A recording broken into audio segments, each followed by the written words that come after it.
Future is electric for the cars on our roads, but is the UK ready for such a major change? At the risk of infuriating all you petrol heads out there, let's just get it out there. Electric cars are the future. They are clean, quiet, fun to drive, and help us tackle the biggest challenge of our era, climate change. But there are some big bumps along the road to the UK's. Electric vehicles are expensive. There aren't enough chargers, and the switchover could destroy one of the UK's biggest industries. There is pressure on both the Conservatives and Labour to review their climate commitments following the Tories' surprise win in the Uxbridge by-election, where the upcoming extension of London's ultra-low emission zone was one of the big issues. But the government is currently sticking to its plan, supported by Labour, to ban sales of new petrol and diesel cars from 2030. Sales of hybrid cars will be stopped from 2035. So can we meet the target? Let's start with the price, because EVs are still very expensive. The cheapest EV on sale in the UK with a decent range will set you back north of PS 30,000. That's significantly more than an equivalent petrol or diesel car. However, there are much cheaper electric cars in the pipeline. The talk of the Shanghai Motor Show in April wasn't some new sports car, but a super cheap new EV called the Seagull. Manufactured by the Chinese battery and car behemoth, the basic Seagull has a 190-mile range and a list price in China of 78,000 UNP, say 8,400. It will be a while before you can buy one, though. The company currently has no plans to sell the Seagull in the UK. The world is racing to get a piece of the electric car market and the minerals lithium, nickel, cobalt packed into EV batteries are currently in short supply. That makes them expensive, and it is likely to be some time before new mineral supplies become more widely available. Meanwhile, the UK government has stopped offering grants to help EV buyers. Apart from the cost, the other main reasons people give for not going electric are fears about range and charging. And with a growing market like EVs, perceptions are as important as reality. If people believe electric cars are unreliable, that is a huge problem. England Times columnist Giles Corrin wrote about how his expensive electric car died during a family holiday. It became his most commented on article.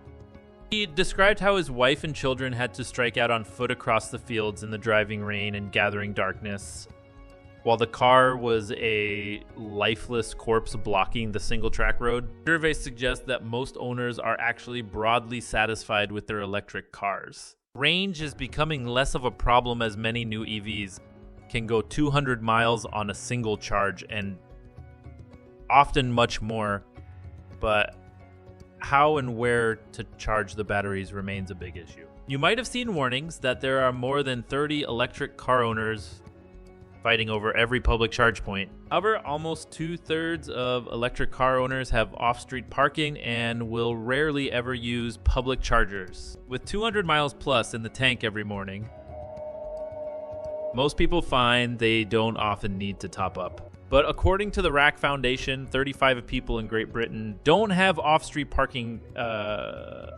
figure rising to 55 in London.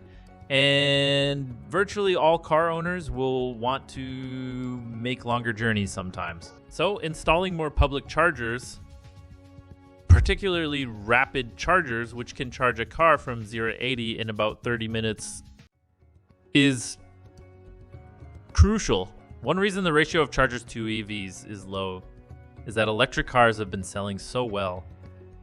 They made up 16.6% of new car registrations in 2022. Up from 0.4% in 2016. But it is also taking time to roll out charging infrastructure. As of June this year, there were 44,408 charging points across the UK, 8,680 of which were rapid chargers. The government has set a target of 300,000 public charging stations of all speeds by 2030. Although the Society of Motor Manufacturers and Traders is called for 2.3 million to meet demand from motorists. The number of chargers being installed in the UK is rising each month. In June, 1677 were installed in public places. But unless the government ups its game, it's still likely to be more than 100,000 short of its 2030 target. It says it can catch up, but admits that annual installations will have to more than double by 2025. In 2022, the government also said it wanted at least 6 rapid chargers in every motorway service area in England by the end of this year. However, in May, the RAC said that this was unlikely to be achieved at the current rate of progress. In the meantime, the British car industry is grappling with an even bigger problem. By 2030, it isn't going to have a market in the UK anymore unless it goes electric.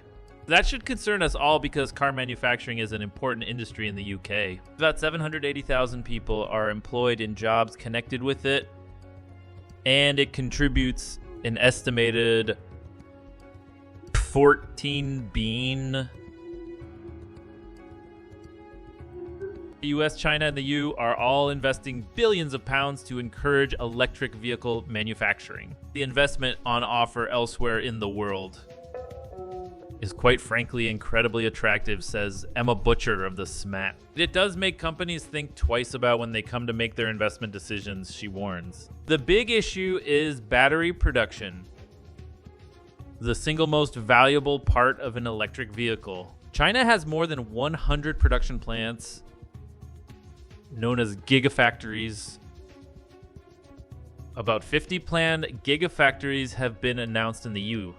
It's been reported that France has offered 1.5 billion euros of loans to help build 4 new gigafactories there. Germany already has 6, but is said to be offering 1 billion euros in loans to a company to build more. The UK has only one in Sunderland, and it is relatively small. The Indian-owned carmaker Jaguar Land Rover has now announced that it's investing PS4 billion in a new gigafactory in the UK, expected to be sited in Somerset, with government subsidies worth hundreds of millions of pounds. The Faraday Institution, a battery science research group, says that the UK is going to need at least 5 gigafactories by 2030 to meet domestic demand, and twice that number by 2040. So even though electric vehicles represent the future of the car, the UK has a long way to go before the revolution happens here.